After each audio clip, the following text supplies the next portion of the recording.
Hello and welcome again to Really Dicey. It's time for another one of our Kickstarter watches, where we do all the hard work for you and mine through Kickstarters, find some games and some goodies for you.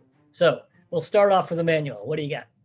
All right, for the month of June 2021, I have Space Kraken, a science fiction dungeon crawler for 1 to 4 players. It's by Marcus Geiger. It's a role playing game slash strategy game. I've never seen anything like it, at least from my experience. It's a notebook that opens up in a sense, and you have all your information there, your ship, the weapons, your characters.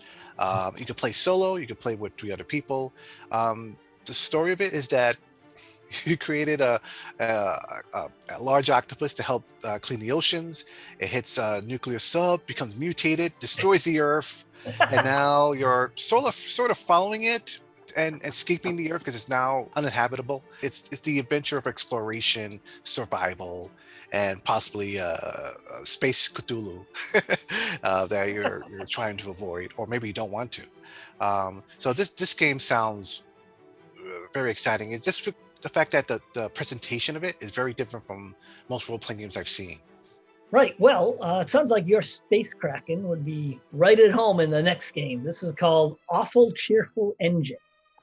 This is a role-playing game of loving parodies of 80s movies. So things like Ghostbusters, Last Starfighter, Indiana Jones, but also Danger Mouse, Teenage Mutant Ninja Turtles.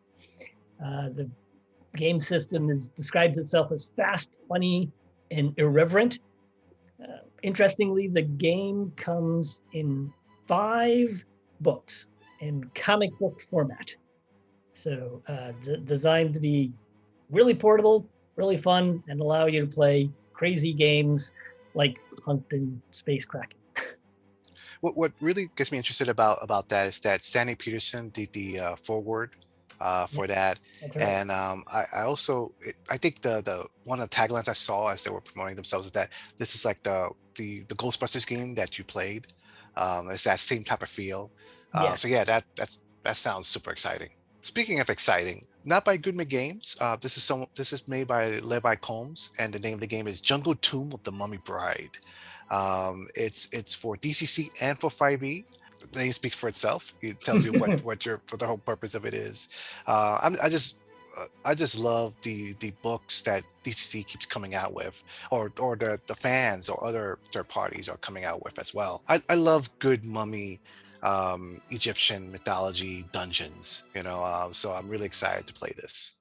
Speaking of dungeons, next thing on my list is 50 plus tabletop role-playing maps. This is a great collection of maps that are available both in black and white or in a parchment form. You've got buildings of all descriptions, dungeons, caves. It's exactly just what it says on the tin, but it's a great value for your money, and they look like pretty high quality maps. I can always use maps. I'm not good at drawing maps, so it always helps to have a stack of maps. Another game I actually want to get for the local libraries that I sometimes volunteer for is called Magical Kitties Level Up. The art for this is beautiful. And as you can tell from the name, you play cats and you go on these magical adventures.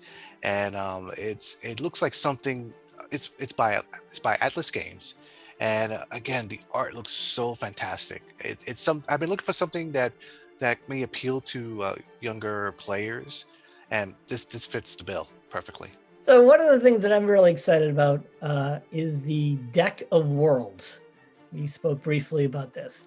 This is a set of cards, not just one deck, but several decks.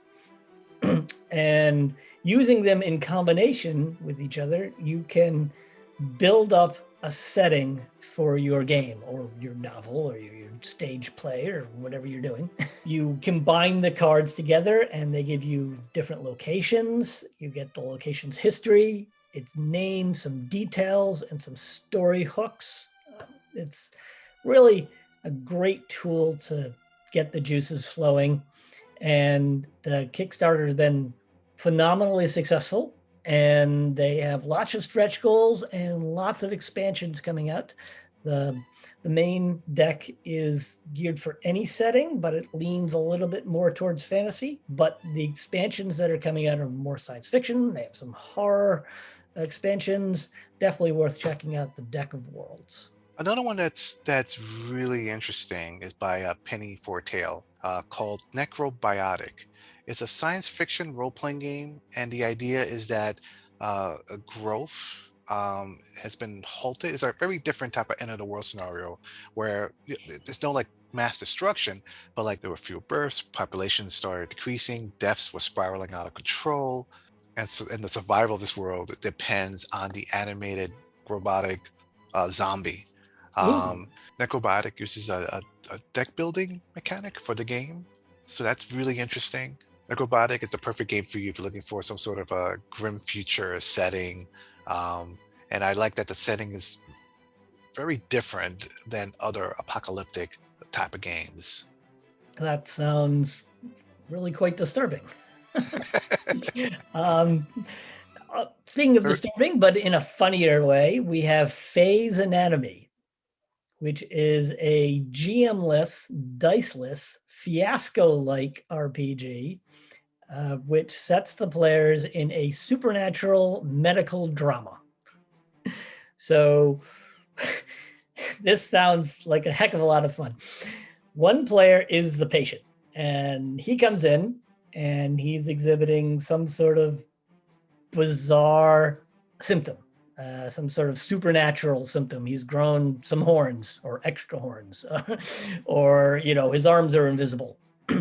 And the rest of the players are doctors as they try to diagnose what's going on. The game book strives to be the GM. It's full of charts that you can follow, which tell you if your diagnosis is correct or not. So if anybody's ever seen anything like House, right, it's like that. Somebody shows up and he's got something weird, and you spend the first 45 minutes making wrong diagnosis. And at the very end, you figure out what it is. And I think, like Fiasco, the fun of this game is the improv. The characters, while they're doing all this, are making up scenarios, and they're having all those little dramas that you have inside the hospital. It seems like it could be, with the right group of people, it'd be a lot of fun to bounce off of each other. The first set of dice, warning, spoiler, there's 2 sets of dice coming up. But my first set of dice are by Witches and Wizards Dice. They have 9 sets of dice. They're of course very beautiful, and what I particularly like about them is they have a lovely flowing font for the numbers, and which are also very readable, because as I've said before, dice have to be readable. So what else can I say? Look at the pictures. They're really beautiful. Check them out. Mises fantasy role playing is definitely up my alley. It has its own system, a very basic system. There's only 4 classes. The character creation is very quick, but it's really made for like, all right, we're gonna play this game. We're gonna do a dungeon. Let's make a character 5 minutes and let's go and see if we survive or not. It just looks great. It just has that very good old school feel, and I'm very keen on getting this. The last thing I came up with is more dice. Surprise, surprise. But these are called Orbidice.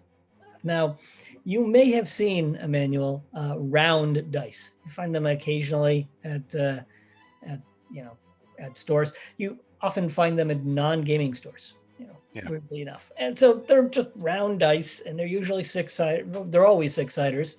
And there's a little ball inside that makes them land on a number. But this is the first time I've seen a complete set of dice, from 4-sided. They're all balls, numbered 1 through 4, all the way up through 1 through 20. And they're very space age, and they're really beautiful, and they're really unique. If you have a soft spot for unique dice, like I do, you might want to check out Orbidice. The books that come out of Exalted Funeral tend to be very stylish. The arts tend to be really amazing and catching, and it's no different from Arc. The idea is that instead of some of their books, they're kind of like you're in the apocalypse already, or you're in the end of civilization in some Mhm. way. But this one, you're actually trying to stop the apocalypse, or as they say it, slay the apocalypse. Again, just like most of their other games, it's rules light, unique system.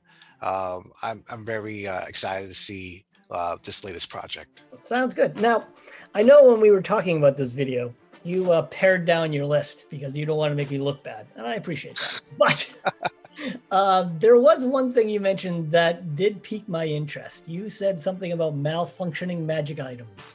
Tell me about that. All right, so it's a imagine. I don't want to say a deck of many things. Think I'm sure you've seen there's like cards out of magic items that Yep, people use for their games. sure. Well, imagine if you, why does every magic item that you find have to be very functional? You know, so that's what it kind of plays up the idea. It's comedic, but it's meant really to be used in different systems.